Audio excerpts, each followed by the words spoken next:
Just days ahead of the G20 summit, Washington is reportedly looking for a solution to its prolonged trade spat with Beijing. There's a chance America may be willing to suspend the next round of tariffs on Chinese imports, with the two sides preparing to resume negotiations on the matter. Hyeong-woo has the full story.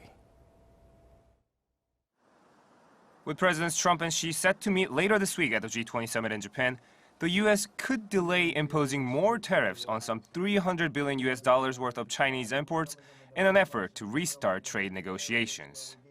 Citing anonymous sources familiar with Washington's plan, Bloomberg reported that the move is still being deliberated, but could be announced after Presidents Trump and Xi sit down for a face-to-face on the sidelines of the G20 summit. The report also says U.S. Trade Representative Robert Lighthizer and his Chinese counterpart, Vice Premier Liu He, discussed an outline of the Trump-Xi meeting in a phone call earlier this week. Sources familiar with the conversation described the exchange as productive, the report added. But a senior U.S. official was also quoted as saying that no detailed trade agreement is expected from the two leaders' meeting. Instead, it could be the goal of the Trump administration to build a more solid foundation for an eventual trade deal after previous negotiations failed to produce tangible results.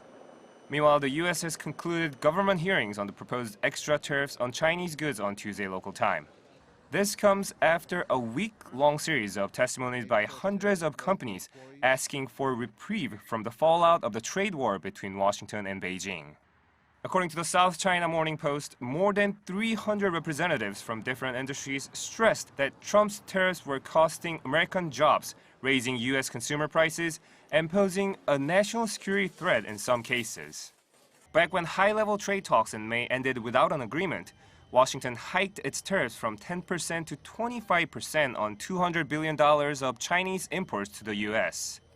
In retaliation, Beijing imposed its own 25% tariffs on $60 billion of American goods going the other way. Hyeong-woo, Arirang News.